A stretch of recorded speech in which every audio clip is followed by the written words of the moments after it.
Atrévete a romper los esquemas. Vamos a leer Mateo 21, 28, 32. Mientras usted lo busca ahí, pues usted lo entiende en el celular o lo tiene en el tablet o en la Biblia. Yo lo voy a leer aquí en la computadora en la versión TLA.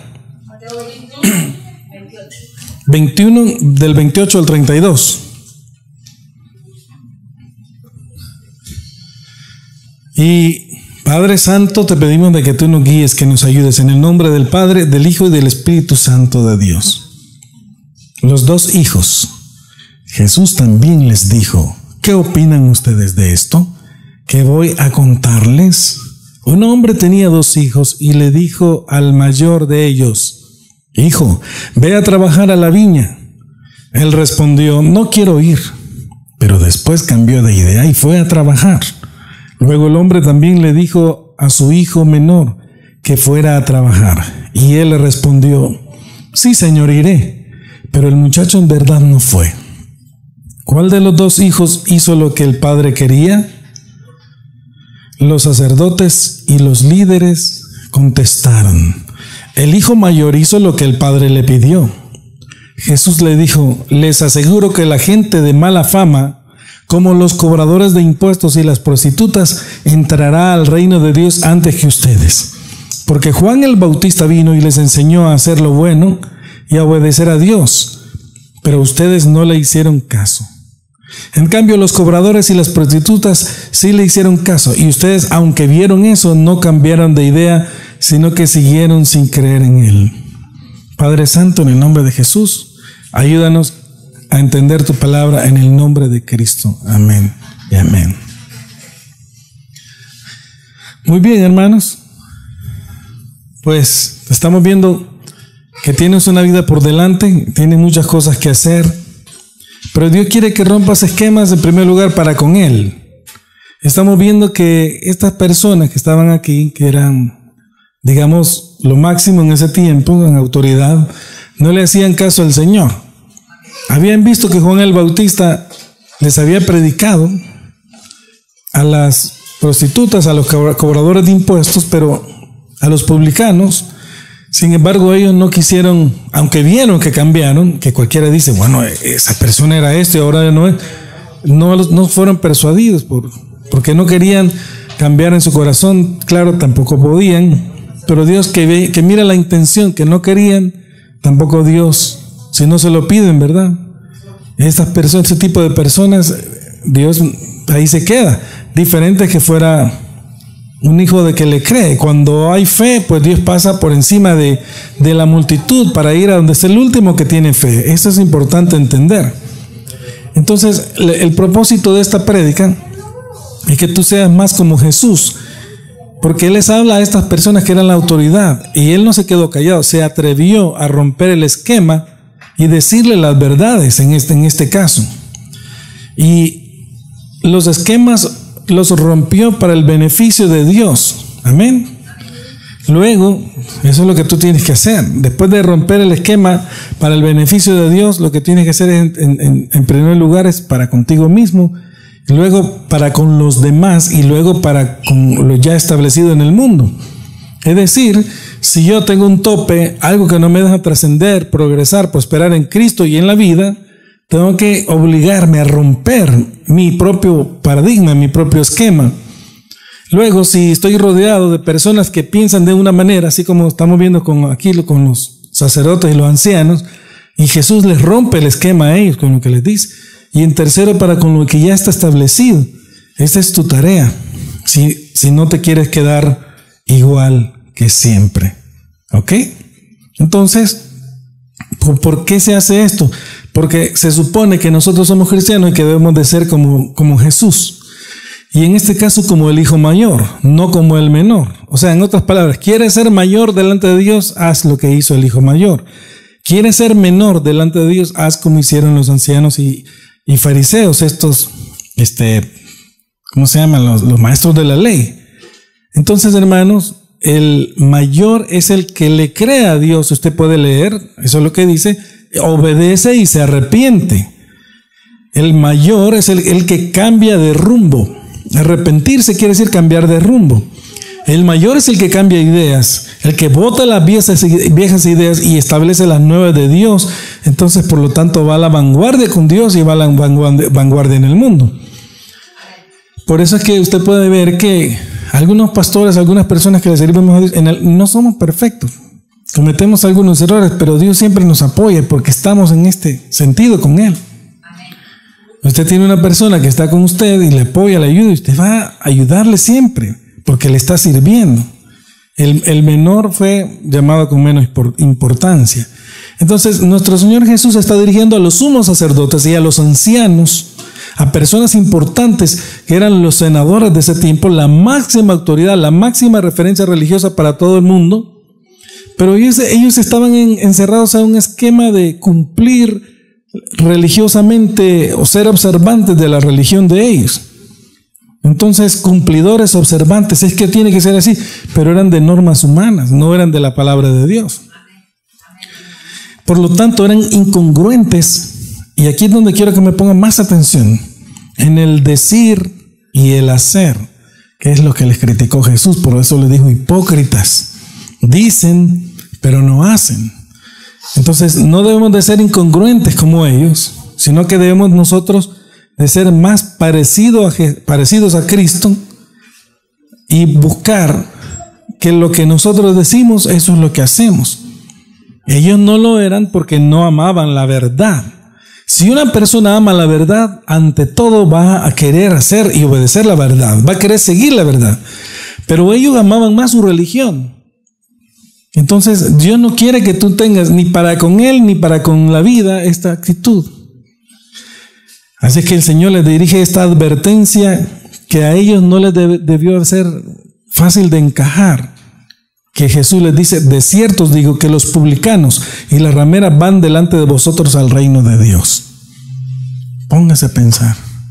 Vamos para el cielo por cumplir, por hacer así, por hacer así. Y el Señor les dice, ustedes no van para el cielo. Estos sí van para el... Y este es subversivo, y este extremista. Imagínense, eso es lo que le dice el Señor. Quiero, antes de proseguir, establecer qué es un esquema. Y fíjese lo que es un esquema según el diccionario. Es la representación mental o simbólica de una cosa material o inmaterial, de un proceso en la que aparecen relacionadas de forma lógica sus líneas o rasgos esenciales. O sea, en otras palabras, son creencias. Nosotros somos así. Nosotros somos de Pablo, nosotros somos de Apolos, nosotros somos de Cristo, por ejemplo.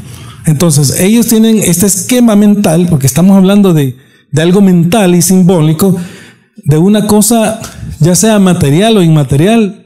Dios nos dijo que esto era así. La mujer le dice a Jesús, Señor, los antiguos dijeron que nosotros adorábamos acá, en este esquema, y Jesús le dijo, ustedes no saben lo que adoran. Nosotros, la salvación viene de los judíos. Nosotros sí sabemos lo que adoramos. Es que nosotros nos dijeron que teníamos que mirar para allá. Ustedes no saben nada. Pero les digo que aquí ahora, cuando el Padre quiere que los verdaderos adoradores lo adoren en espíritu y en verdad. Entonces, vea usted lo que el Señor les está cambiando. Estos procesos en la mente de ellos que están correlacionados de forma lógica uno tras otro y le hacen creer a ellos que eso es lo esencial, es que esto es lo que hemos aprendido, y estaban equivocados, y el Señor se lo dice. Entonces, si esto les pasó a ellos, ¿no será que tú también tengas algunas de estas cosas y por mandrio, entre comillas, poco hábil, estés sufriendo, pereciendo por falta de conocimiento, por no querer oír, por no querer entender? Y entonces el Señor no se agrada, como decía mi hermana. Hay cosas que el Señor no se agrada. Yo así como le dije el domingo pasado, me imagino que el Señor ha de ver, así como nosotros vemos a los niños, uno es más malcriado, el otro menos, el Señor ha de ver, no, eso no me gusta, esa actitud no me gusta. Él ha de pensar de esa forma. Entonces Jesús viene a romper el esquema de los sacerdotes y de los ancianos de la autoridad. ¿Me está entendiendo? Y en este caso, con su vida, para con usted mismo. ¿Quién es la máxima autoridad? Con su libertad, usted mismo. Usted es el anciano, usted es el sacerdote. Usted es el publicano y usted es, como dicen en España, el publicano que lleva adentro, el sacerdote que lleva adentro, o sea, y la prostituta que lleva adentro, que se tiene que poner usted en lugar de la persona para poder dejar de ser o ser lo que no es. Amén. Entonces, pero estos tipos, ellos mismos habían instrumentalizado sus verdades, sus propias verdades humanas, su religión, sus propios paradigmas en beneficio de ellos mismos, de sus propios intereses. Y este es el problema que tiene el Señor Jesús, que choca con ellos, porque habían instrumentado la religión para hacer lo que ellos decían. Ellos eran lo máximo, pero estaban lejos de Dios. Sus ideas empobrecían a la gente, la vida de la persona. Una persona que tiene una religión falsa, no tiene una verdadera fe, sino que solo tiene una religión falsa. Sus ideas empobrecen a las personas. Por eso se dice que la religión es el opio de los pueblos. Pero Cristo no, Cristo es la vida. Sin embargo, el cristianismo tiene que ir relacionado con el cristianismo, estamos hablando de la religiosidad, junto con la espiritualidad, tienen que ir agarradas de la mano como dos niñas gemelas, como las que están ahí. Entonces, porque no puedo decir, soy espiritual, muy espiritual, yo creo en el Señor, voy para el cielo, pero tampoco se congrega. Y no puedo decir, yo voy a la iglesia, como los fariseos, pero no es nada de espiritual, ni conoce a Dios. Este es un balance que debemos de tener, como dos niñas gemelas que van a agarrar de la mano, entre la espiritualidad con la religiosidad. Tienen que ir juntas. Amén. No puede solo ir una y no puede solo ir otra. Entonces, pero el Señor quiere cambiar ese paradigma en que ellos solo son religiosos, pero no son espirituales, porque no creían en el verdadero Dios que estaban viendo. Por lo tanto, Jesús les dice, ustedes son de vuestro padre el diablo, y los deseos de su padre quieren hacer. Ustedes me quieren matar a mí. Él siempre ha sido un homicida desde el principio, y eso es lo que su corazón les dice. No hay cosa más fea que una persona que quiera matar a otra. Ese es el mismísimo demonio. Entonces, hace poco vi un video de un hombre que mata a su esposa. La saca en Rusia, la saca de la carretera. Supuestamente la había encontrado con otro hombre. La saca de la carretera, la agarra a patadas, le pega una patada en la cara que la deja como noqueada. Y en lo que la mujer despierta y empieza a reaccionar, él sale corriendo empieza a agarrar una gran peña y se le deja caer en la cabeza. Una vez, dos, hasta que esos pies homicidas, ese corazón, eso es una cosa que Dios aborrece. Dios detesta eso. ¿Ok? Entonces, ¿cómo Dios puede cambiar a una persona con un corazón así? ¿Ah? Sí, solo si Dios quiere. Pero tenemos a Cristo, que es nuestro Salvador. Tenemos su palabra. Amén. Entonces, la palabra nos da vida, la palabra nos transforma. Y estas personas tenían esa misma intención, los ancianos, los sacerdotes, el sumo sacerdote, que muera uno en vez del pueblo. Todo era morir. Claro, ahí tenía que ver Dios, la Biblia lo aclara. Entonces estaban sus propios intereses. Por eso dice la Biblia, el que se entremete en todo negocio, su propia voluntad busca hacer. Su propio deseo busca hacer. Y ese es el problema que le había pasado al apóstol Pedro, que el Señor lo tiene que reprender y le dice, Satanás, adversario, quítate de aquí. Me eres molesto porque estás buscando tus propios intereses y no los del reino de Dios. Nosotros buscamos los intereses del reino de Dios, ¿estamos claros? Usted está en esta tierra buscando los intereses del reino de Dios. Si usted está buscando sus propios intereses, está frito, está perdido, está mal. Si usted no va de la mano con el Señor Jesús en los intereses de Jesús, discúlpeme, pero eso no es la voluntad de Dios. Y eso es lo que el Señor Jesús les quiere enseñar a estos ancianos, a esos sumos sacerdotes. Para el Señor Jesús es grave, porque se da cuenta que el pueblo estaba oprimido, las ideas de ellos habían empobrecido la religión, no había fe. Y cuando venga del Hijo del Hombre, ¿encontrará fe en la tierra? Si solo habrían religiosos por todos lados. Lo que se presume era lo perfecto. Un religioso era cumplidor de sus observancias, pero hasta ahí llegaba. Su corazón estaba lejos de Dios. Se ponían en las plazas a hacer largas oraciones para que la gente los viera.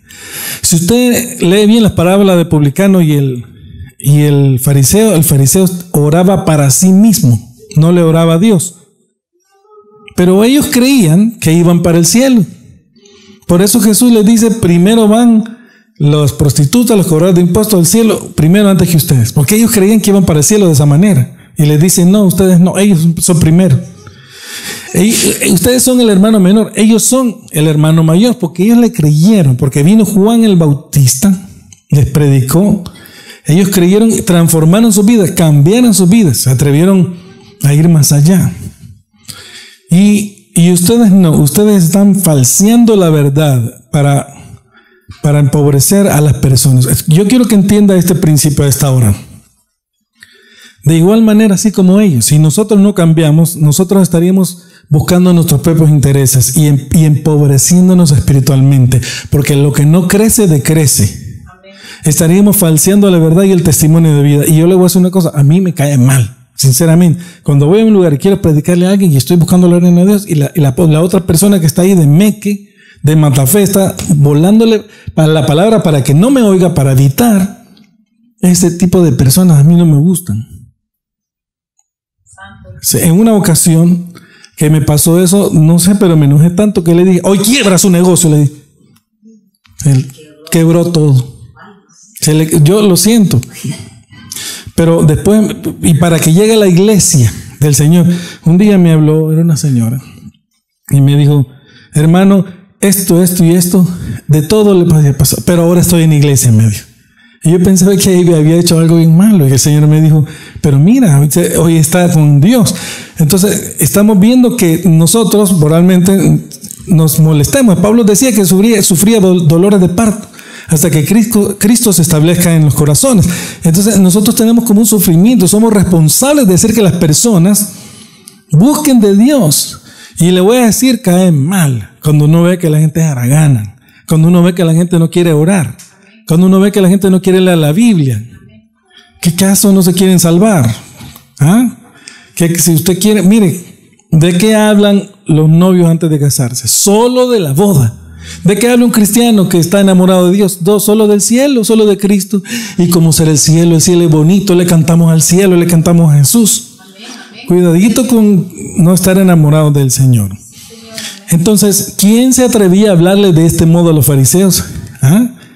Yo me imagino que han de haber dicho, bueno, ¿y quién es ese predicador que tiene la osadía de cuestionar nuestra estructura religiosa? ¿Y quién es él? ¿Oh? ¿Qué validez podría abrigar esta propuesta subversiva? ¿Y quién es este? ¿Y qué es lo que está diciendo? Nosotros somos la autoridad aquí. No únicamente podría tratarse de una locura para ellos, de una locura, una blasfemia.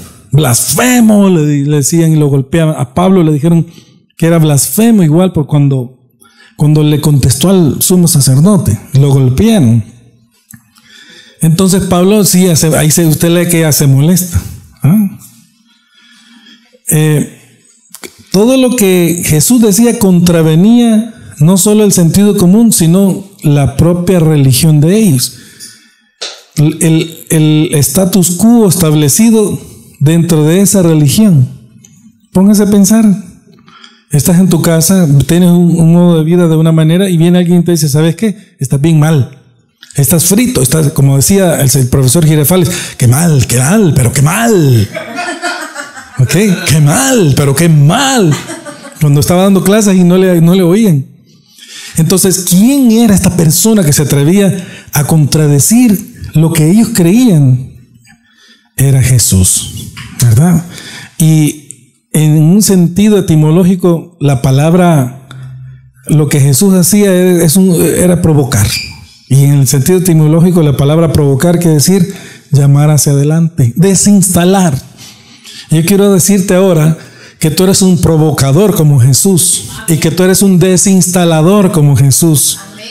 Porque Jesús te obliga a ver las cosas desde una perspectiva diferente a la habitual.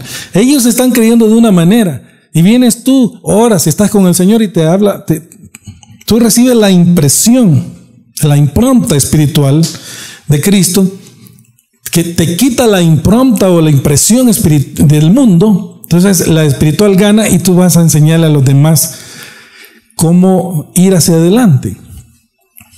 Amén. ¿Qué le dice a usted a su hijo cuando su hijo no quiere estudiar y está ahí de haragán? Hacia adelante, vamos, dele, siga, aumente, continúe, no se detenga, prohibido estacionarse, avance, dele, avancemos. Esto es lo que está haciendo Jesús. No es así, no es como ustedes creen, es como yo digo, por este lado, vengan por aquí. Este es un provocador, ¿ok? Y es un desinstalador. Mira, te quito la idea, el paradigma, no es como tú crees, fuera. Bórralo y ahora es como yo digo. Esto es lo correcto. Por eso, en el texto que leímos, en la Biblia NTV, ya no dice como antes, como leímos, sino que lo que dice en la NTV, creo que lo voy a leer. En el texto que leímos dice, pues, luego Jesús explicó el significado. Dice, les digo la verdad, los corruptos cobradores de impuestos y las prostitutas entrarán en el reino de Dios antes que ustedes. Pues Juan el Bautista vino y les mostró a ustedes la manera correcta de vivir. Eso es lo que estamos hablando. Oiga bien, así lo han traducido. Pero ustedes no le creyeron, mientras que los cobradores de impuestos y las prostitutas sí le creyeron. Aún viendo lo que ocurría, ustedes se negaron a creerle y arrepentirse de sus pecados. Dios quiere enseñarnos la manera correcta de vivir. Y tú no quieres. Es que no quiero.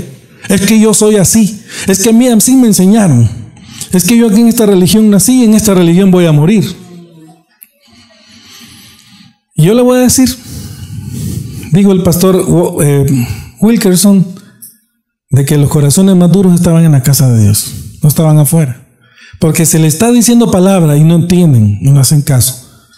Tenemos que buscar que lo que decimos sea coherente con lo que hacemos y ser provocadores, ¿verdad? Así que, hermanos, se requiere que una persona sea totalmente diferente para cambiar estos esquemas. Tienes que romper los esquemas establecidos y para poderlo hacer tienes que amar la verdad como Jesús. Tienes que amar la coherencia. Eso no va con la palabra de Dios, lo que están diciendo, lo que están enseñando. Tiene que ir con el modelo de vida de Jesús.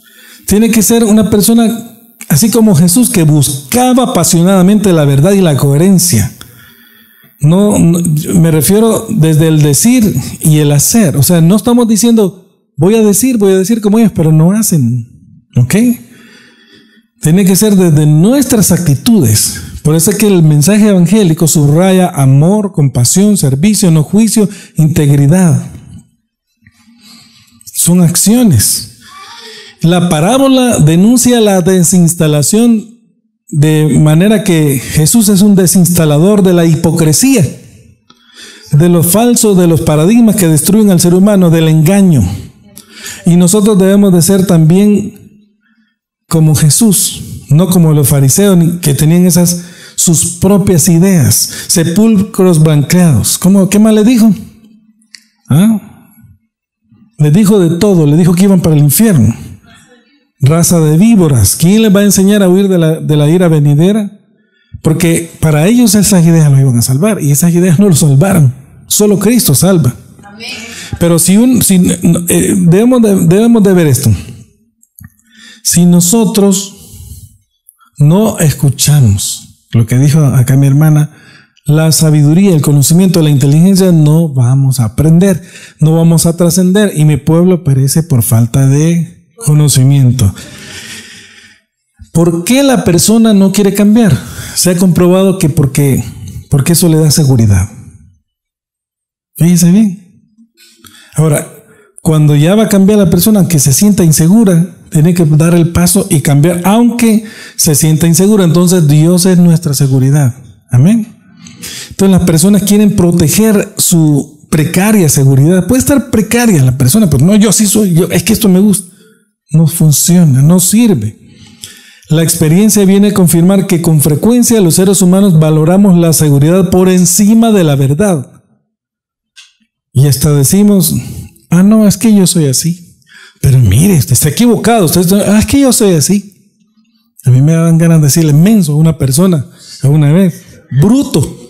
Solo me acordaba del Chavo del 8, ¿eh? Pero en la Biblia dice que no debemos decirlo. Pero vea usted la relación. Seguridad versus verdad. La próxima vez que la verdad de Dios te venga a hablar, no antepongas tu seguridad. Pon la palabra de Dios. Porque el Señor dice que así como nosotros, si nos avergonzamos de Él ante los hombres, Él se va a avergonzar de nosotros ante el Padre. Amén. Si nos moviera el gusto sincero por la verdad, por encima de cualquier otra cosa, no solo no tendríamos inconveniente en modificar nuestra perspectiva, sino que lo buscaríamos intencionalmente al Señor en oración. Vengo a que me digas cómo es, Señor. Decime cómo es esto. Y le voy a decir que este es un gran error que se comete en el mundo evangélico. La persona no va a buscar al Señor en el lugar secreto para decirle cómo es, Señor. Cada vez que usted le va a decir al Señor, Señor Jesús, ¿cómo es? Enséñame. El Señor le va a enseñar. Pero tiene que ir a decírselo. ¿Cómo es que quieres que yo viva? ¿Cómo dice su palabra? Y esa es nuestra motivación. Buscar con mayor claridad la verdad. Pero no nos interesa. Si ni siquiera a veces ni siquiera el carro queremos parquear de como estaba. No queremos mover un vestido, una cosa que está ahí. ¿Cómo vamos a ir a hacer lo demás? Hay problemas ahí. Hay serios problemas. Eso se llama desidia. Entonces, la pasión por la verdad no permite que nos instalemos en lo ya adquirido. Esa es una de las cosas que el Espíritu Santo nos está machacando cada vez. No, es que esto no es así. No, usted tiene que hacerlo de esta manera. No, es que aquí la conciencia, no y no. La conciencia te dice, no es así. No es que por pena, es que ¿qué van a decir? No importa lo que digan, yo lo voy a hacer como Dios dice. Amén. ¿Verdad?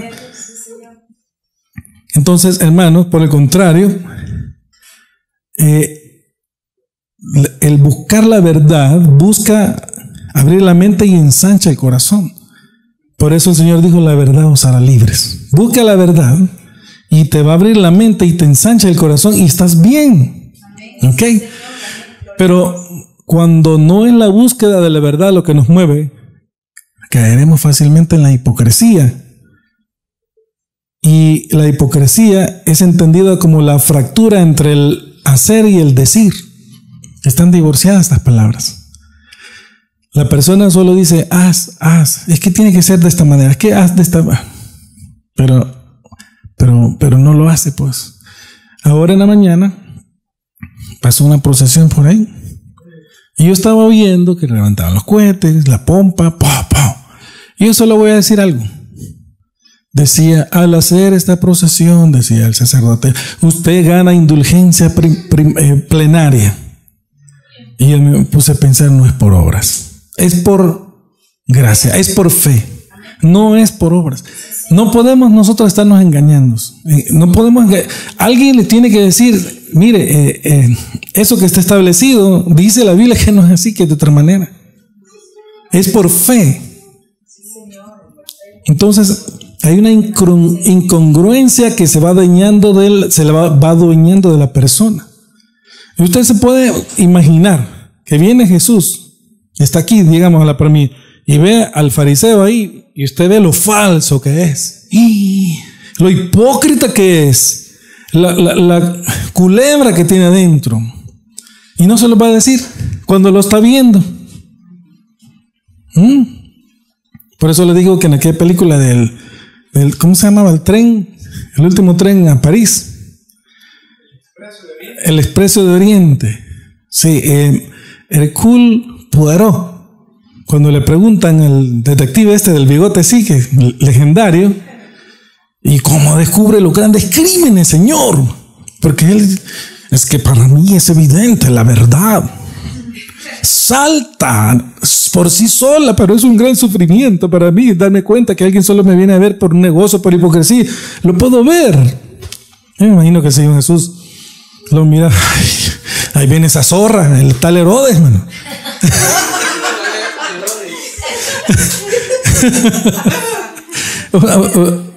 Qué cosas, ¿verdad?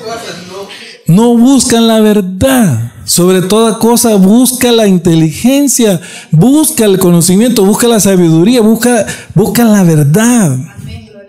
Le voy a decir una cosa. Conocí a una persona muy ignorante, era muy flaco, alto, chelito, era muy ignorante. Pero ¿cómo pudo salir de esa ignorancia? Tenía algo cuando nació de nuevo, tenía algo que le hacía buscar la verdad, buscar la verdad, buscar la verdad, buscar la verdad. Y aunque era algo bruto, como le hacía buscar la verdad, empezó a trascender. Era yo.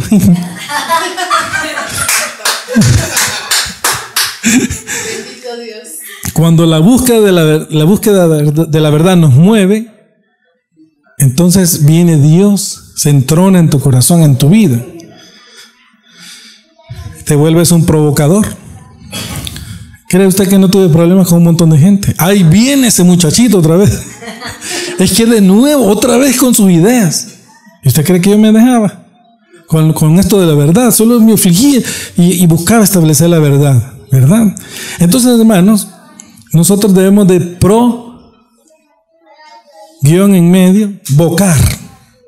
provocar, llamar hacia adelante, que estemos llamando hacia adelante todo el tiempo, para con Dios y para con las cosas tuyas también. Hablando del hacer y del decir, lo que nos encontramos es que Jesús es un hombre completamente radical en este sentido, e íntegro y coherente, sin distancia en entre lo que dice y lo que hace. Apasionado por la verdad os hará libre, Juan 8:32. Él es la verdad. Tanto en el judaísmo como en el cristianismo coinciden que el criterio de hacer por oposición al decir, a la hora de evaluar la actitud correcta, debe de ser como lo estamos diciendo. Tiene que decir coherente con el hacer. ¿Ok? Y yo creo que me estoy extendiendo mucho en esta parte. Quiero ir pasando a la segunda parte del mensaje. Pero quiero recordar las palabras de Jesús, que dice: no todo el que me dice Señor, Señor entrará en el reino de los cielos, sino el que cumple la voluntad de mi Padre que está en el cielo. Mateo 7:21.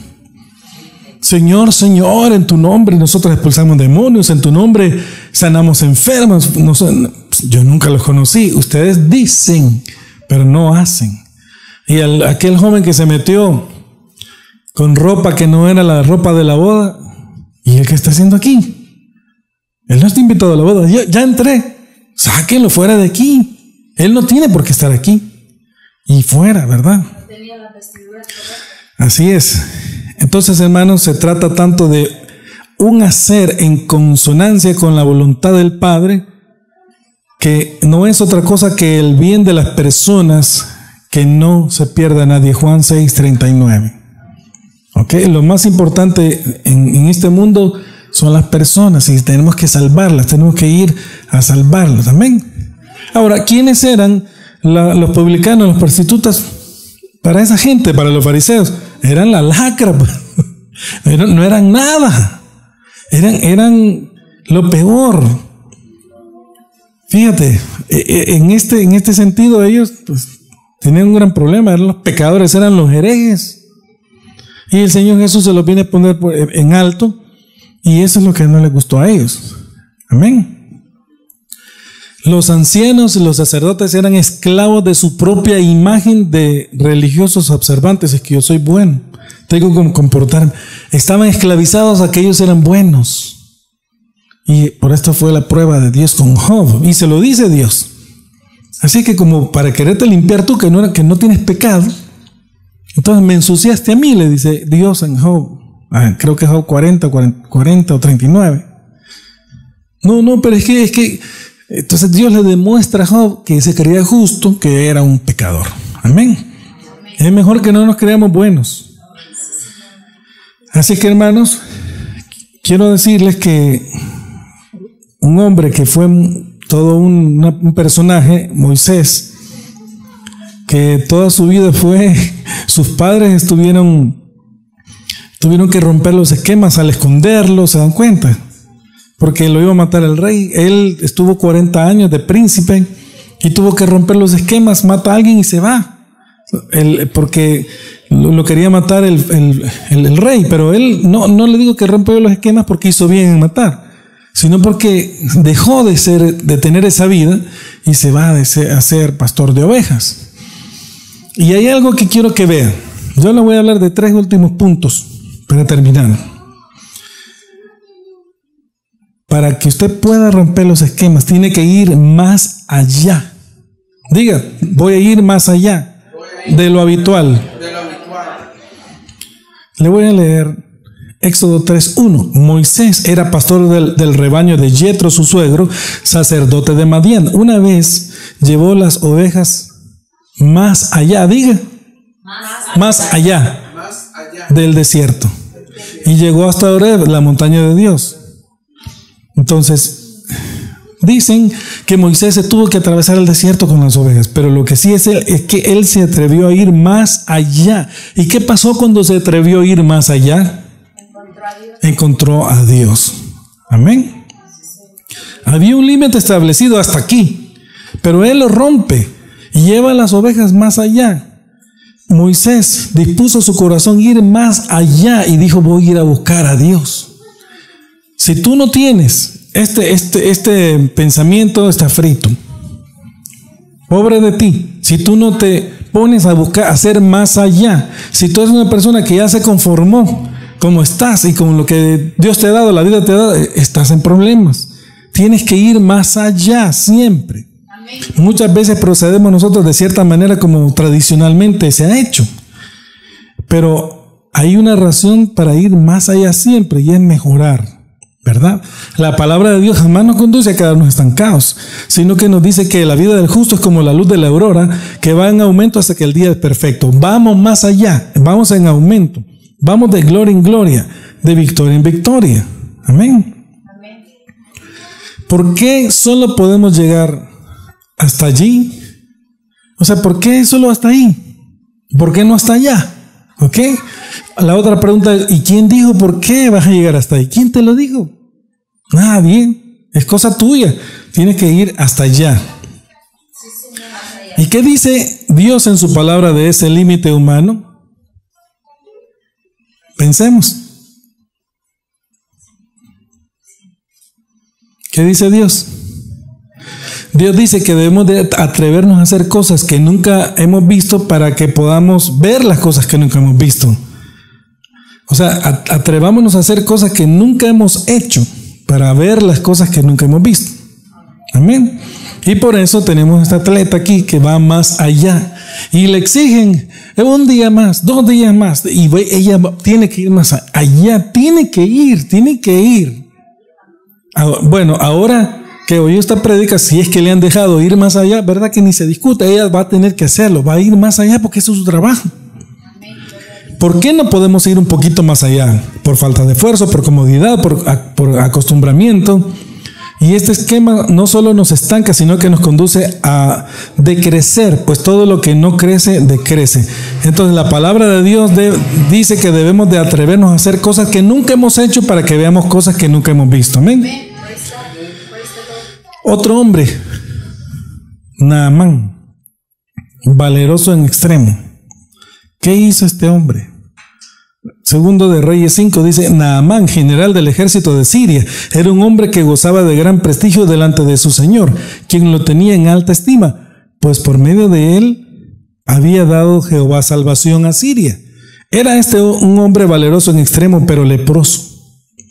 De Siria habían salido bandas armadas que se llevaron cautiva a la tierra de Israel a una muchacha, la cual quedó al servicio de la mujer de Naamán. Oiga bien, una israelita queda de muchacha, ¿verdad? De criada. Esta dijo a su señora, si rogara a mi señor al profeta que está en Samaria, él le sanaría su lepra. Ahí lo retaron, ¿verdad? Él era un hombre exitoso, un hombre que lo tenía todo, un hombre que no tenía ningún problema, pero tenía un gran defecto, solo que tenía lepra. De ahí era exitoso en todo, un gran general. Pero la criada le dicen, vayan a buscar a Eliseo. Allá hay un hombre de Dios para que se sepa que hay profeta. Entonces Naamán debe ir a presentarse. Y yo me imagino la idea que tenía preconcebida Naamán. Yo soy tan importante que el profeta que apenas me vea me va a tocar y va a decirse, queda sano. porque soy tan importante. Esa es la idea que yo tengo. Pero no se imaginó que Eliseo ni siquiera lo buscó, sino que creo que se llamaba Giesi, el criado, y le manda a decir, dígale que se dé 7 chapuzones en el sí. Y entonces le cae mal a este hombre. Dígale que se dé 7 chapuzones y va a recibir su milagro. Pero el orgullo que de este hombre, y le empieza a decir, no son mejor los ríos de allá. Pero le ayudan a que obedezca. Y entonces queda sano. Este segundo esquema que hay que romper se llama yo decía, yo pensaba.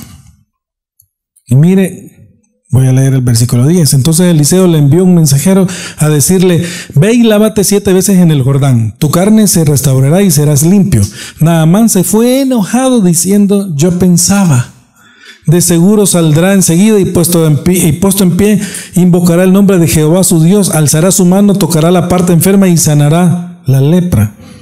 Albana y Farfar, ríos de Damasco, ¿no son mejores que todas las aguas de Israel? Si me lavo en ellos, ¿no quedaré limpio también? Y muy enojado se fue de ahí.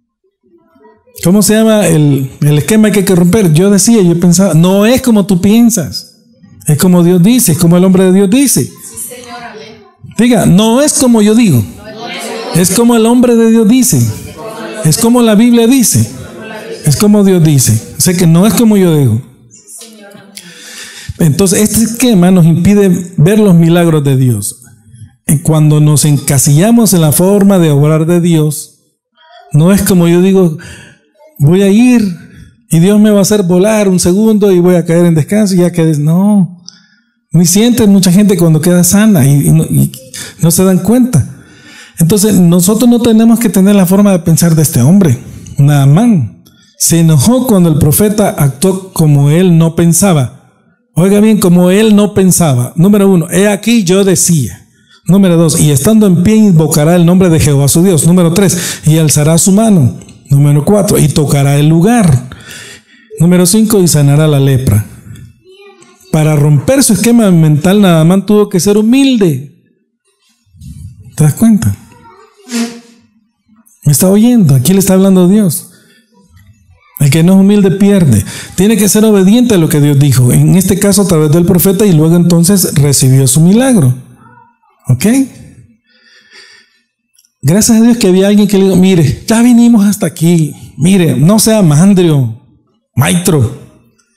O sea, no sea así. Vinimos tanto, ¿y qué le cuesta ir a meterse 7 veces? Y de hecho lo hizo y quedó sano. Entonces, este esquema no es yo decía y yo pensaba. El tercero y último es el de Ana y Penina. Y todos los años se llama la costumbre. Primero de Samuel 1. Dice, estaba Ana y Penina. Dice en el versículo 6 de primero de Samuel 1.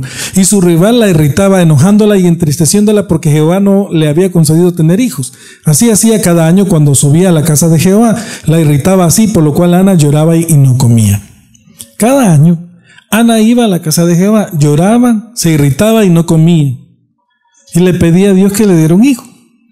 Pero Dios no se lo daba. ¿Ok? Este hombre, el esposo de ella se llamaba Elcana, tenía 2 mujeres, Ana y Penina.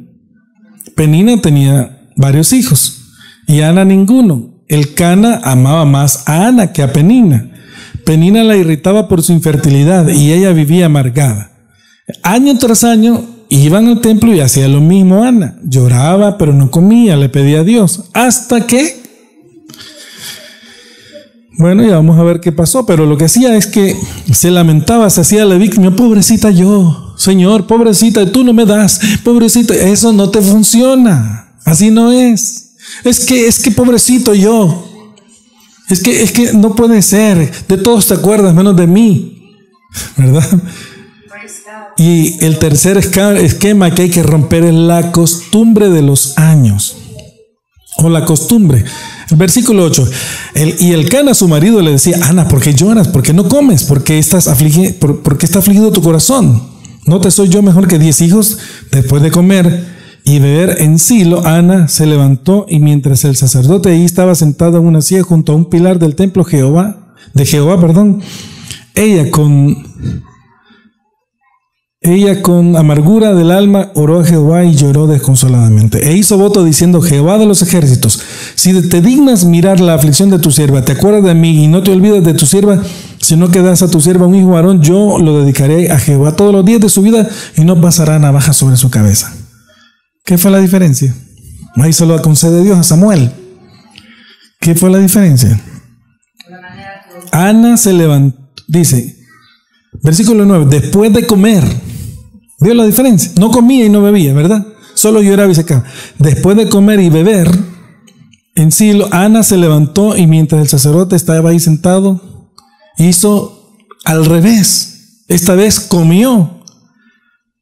Ya no siguió la costumbre. ¿Ok? Por muchos años Ana se mantuvo en el mismo esquema, hasta que un día cambió de actitud, rompió el esquema de la costumbre. Número 1, comió y bebió y se levantó. Número 2, oró a Jehová. Número 3, lloró abundantemente. Número 4, hizo voto. Y número 5, adoró con su esposo. Es decir, al principio solo se quejaba, pero después ya rompió el esquema y lo hizo bien. Entonces, al cambiar de actitud, Dios le dio aptitud para dar a luz a Samuel y a 5 hijos más. Como ella le entregó a Dios a Samuel en promesa, ¿verdad? Y luego lo hizo, Dios le regaló 5 hijos más, o sea que tuvo 6. Entonces, este día tienes que considerar en tu vida cuáles son los esquemas que te mantienen atado, oprimido, encerrado, preso, para renunciar a ellos y romperlos en el nombre de Jesús. Ya bien sean los esquemas de límites establecidos por otros de hasta ahí, ¿verdad? Es que este hasta ahí. O si no, los límites personales, yo pensaba, o los límites costumbristas de los años. Vamos a orar. Padre Santo, que rompamos todo esquema en el nombre de Jesús. Tú viniste a darnos vida y vida en abundancia. Tú has cambiado nuestro lamento en baile y nos has ceñido de alegría. Ayúdanos a que nos esforcemos un poco para ir más allá, para no estar pensando como yo pensaba, sino como tú piensas, para atravesar el desierto hasta llegar al monte de Dios, donde está su presencia manifiesta. Y ayúdanos a romper el esquema de los años. Ayúdanos a ir más allá. Padre Santo, el que tiene oídos para oír, que oiga en el nombre de Jesús. Amén y amén.